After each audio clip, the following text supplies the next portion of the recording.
Medimexa Podcast.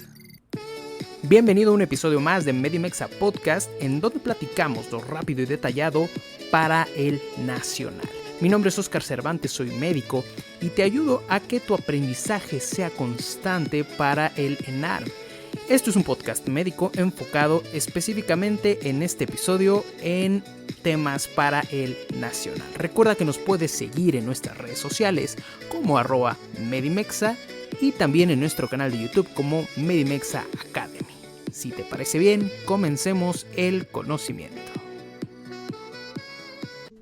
Entonces hay que pensar en síndrome coronario agudo en cualquier persona que tiene un dolor centrotorácico. El carácter habitualmente es es un dolor de tipo opresivo, intenso, que se asocia a diaforesis, náusea y vómito, y que puede irradiar frecuentemente a ambos brazos, al derecho, al izquierdo, al hombro o a la región mandibular.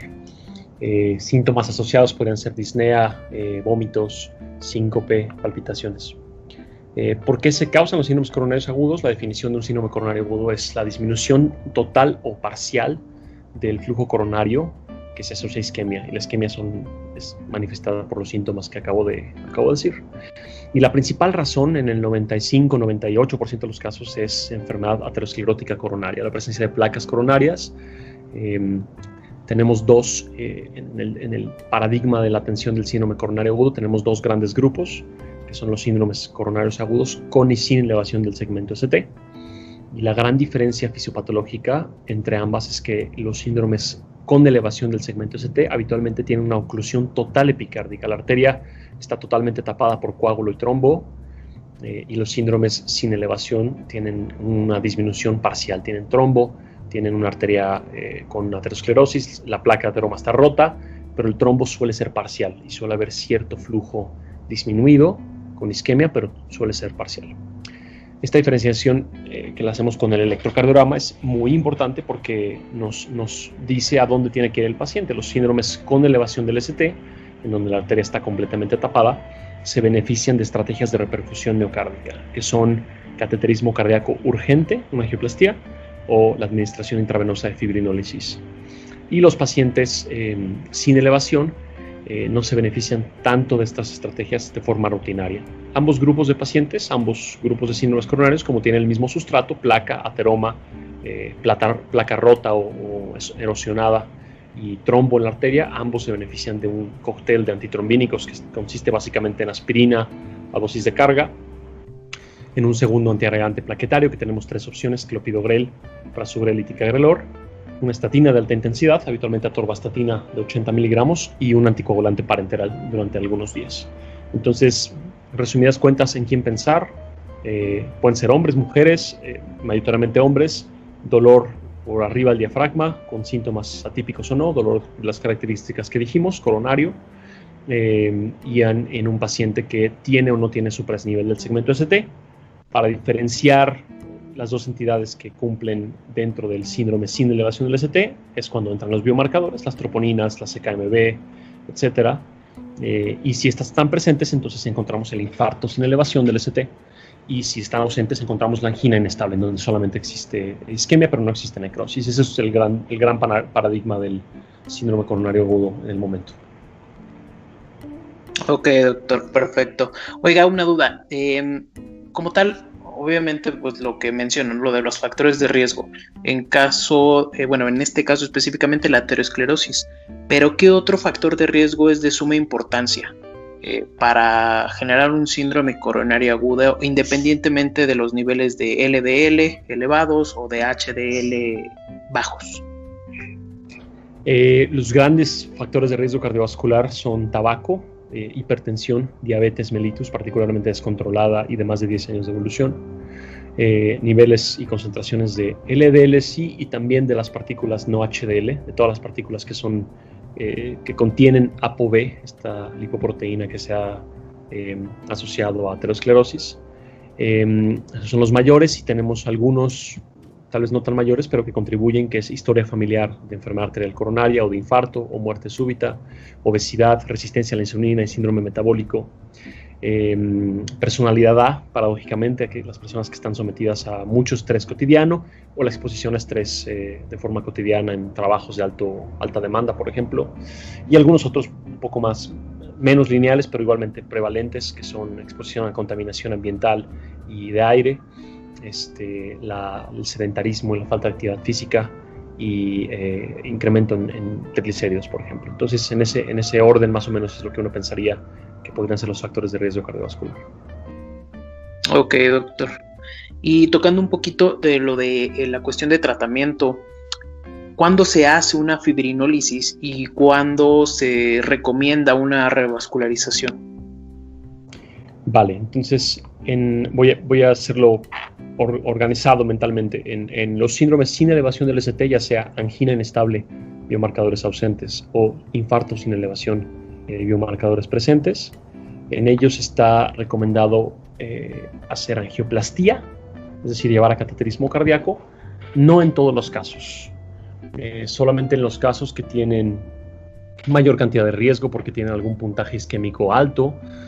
Los puntajes que nosotros utilizamos son TIMI y son GRACE, que son puntajes que nos evalúan a los pacientes en mayor riesgo. En aquellos pacientes que tienen un GRACE de más de 109 o que tienen un TIMI de más de 2, en general consideramos ser un cateterismo cardíaco, pero no es emergente, no tiene que ser en los primeros minutos, se puede hacer en 24 horas, 48 horas. En los síndromes sin elevación también hay un subset de pacientes que no requieren angioplastía. Estos son los pacientes que no tienen riesgo elevado, no son diabéticos, las troponinas no están positivas, el electrocardiograma no tiene grandes cambios. En esos pacientes lo que hacemos es hacer un estudio de estratificación inductor de isquemia, que puede ser una medicina nuclear, que puede ser un ecocardiograma con dobutamina, o puede ser en algunos casos un angiotac de arterias coronarias. Hay otros más, resonancia magnética, PET, están menos disponibles. Esos pacientes, dependiendo de los resultados, irían a un cateterismo o no irían a un cateterismo. La fibrinólisis en el síndrome sin elevación, tanto angina inestable como infarto sin elevación, no está indicada, no tiene un papel y no se utiliza prácticamente nunca. En los pacientes con infarto con elevación del ST, la fibrinólisis o el cateterismo cardíaco están indicados de forma urgente, lo más pronto posible, idealmente en las primeras 12 horas. Después de las primeras 12 horas desde el inicio del dolor, lo que llamamos el tiempo de isquemia, ya no están indicadas de forma rutinaria. La fibrinólisis para nadie y el cateterismo cardíaco solo en la presencia de isquemia continuada, dolor, arritmias ventriculares, insuficiencia cardíaca, complicaciones mecánicas como una ruptura septal o una insuficiencia mitral. Pero en las primeras 12 horas se tiene que ser lo más rápido posible. ¿Cuándo? Idealmente en los primeros 90 a 120 minutos del diagnóstico. Acordarse de dos puntitos que preguntan o que son clásicos en la evaluación de los SONARM, que es el tiempo puerta aguja, el tiempo puerta balón. Tiempo puerta aguja es desde que llega al hospital hasta que le estamos administrando la primera gota de fibrinolítico por la vena, debería ser de menor de 30 minutos, idealmente de menos de 10 minutos. Y el tiempo puerta balón es desde que llega a tu hospital hasta que lo estás metiendo a la angioplastía con balón, que es habitualmente el primer paso terapéutico del cateterismo cardíaco, y tiene que ser idealmente de menos de 90 minutos. En centros de alta experiencia, de menos de 60, ¿vale? Entonces ese es un poco el paradigma de aquí tenemos que dar lisis y cateterismo cardíaco en ambos tipos de síndromes. Y de nuevo te repito, antiplaquetarios, aspirina más uno de los tres, clopidogrel, prasugrel, ticagrelor, más una estatina, más un parenteral, un anticoagulante parenteral, como enoxaparina o heparina, se utilizan en ambos grupos. Ok, doctor. Y ya dejando de lado un poquito como tal los síndromes coronarios, enfocándonos en tal vez las complicaciones, ¿cuáles serían las principales complicaciones que puede tener un paciente infartado, o más bien un paciente post-infartado? La más frecuente es muerte súbita. Muchos de los pacientes, entre 30 y 50% de los pacientes con infarto no llegan al hospital, mueren en casa. Es la primera causa de muerte súbita dentro de la población general. Y la muerte cardíaca por un síndrome coronario, sin duda, segunda es lo más frecuente.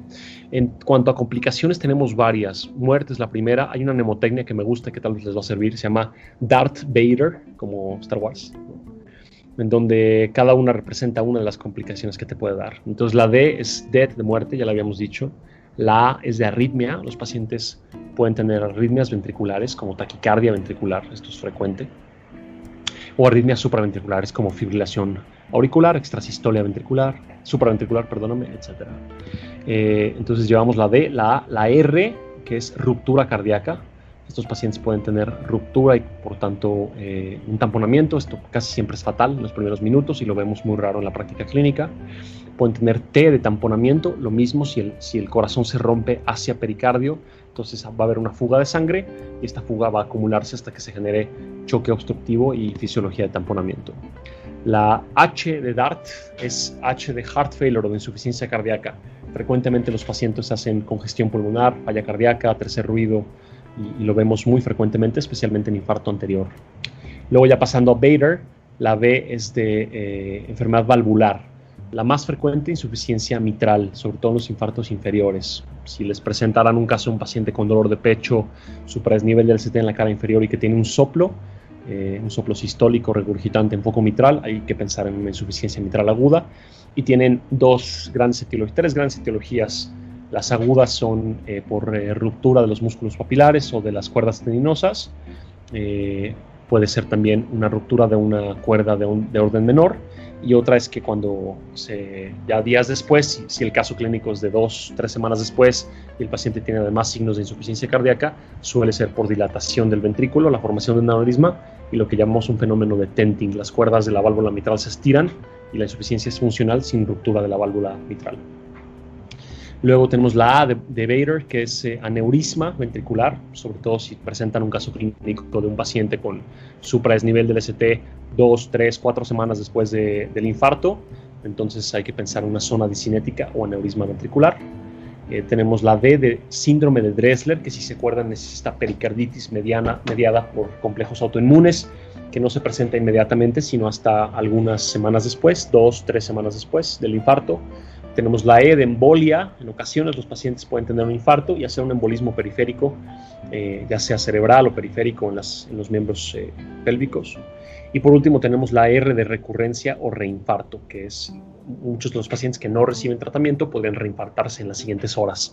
Entonces, Darth Vader, que es muerte, arritmia, ruptura, tamponamiento, falla cardíaca, enfermedad valvular, aneurisma, Dressler, embolismo y recurrencia, ¿no? Ahí las tienes todas y si se lo aprenden va a ser fácil acordarse de ellas sin solamente conocer cuál es el caso típico de cada uno, ¿no? Ok, perfecto. Qué buena mnemotecnia. En ese caso está bastante sencilla, divertida y bueno. Sí, está buena, muy, muy puntual. Ok, doctor. Pues bueno, en este caso ya pues me parece que cubrió todo lo de insuficiencia, bueno, más bien cubrió todo lo de infarto o lo de síndrome coronario agudo, tanto las complicaciones, y considero que es muy puntual y muy completo lo que nos acaba de regalar en esta ocasión.